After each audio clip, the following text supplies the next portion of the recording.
আমরা সপ্তম শ্রেণীর ইউনিট 5 লেসন 1 বেগম রোকেয়ার যে চ্যাপ্টারটি পড়েছিলাম সেই চ্যাপ্টারটির প্রশ্নগুলোর উত্তর এখন দেখে নিব। তো চলো number answer this questions. What was Begum Rokeya's believe? Begum রোকেয়ার কী বিশ্বাস ছিল? এটি আমরা প্যাসেজে গিয়ে চলো দেখি কি দেখতে পাচ্ছি। এই যে দেখো, তৃতীয় লাইনে, she believe that women should have the same rights and opportunities as man have in the society. এটাই ছিল তার বিশ্বাস।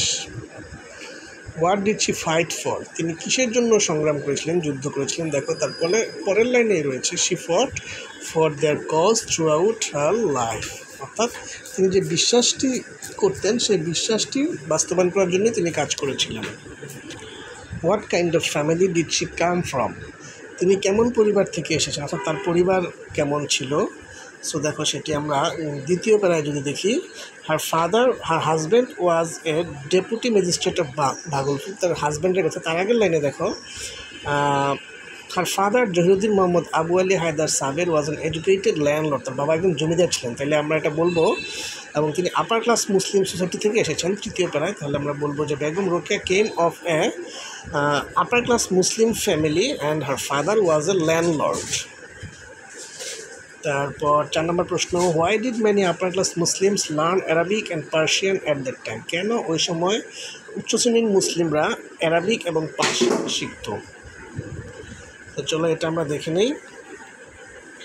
As a medium of education and communication, তারা শিক্ষা এবং যোগাযোগের মাধ্যম হিসেবে এটি শিখত। তৃতীয় প্যারার প্রথম লাইনটি তোমরা উত্তর হিসেবে লিখে দিবে।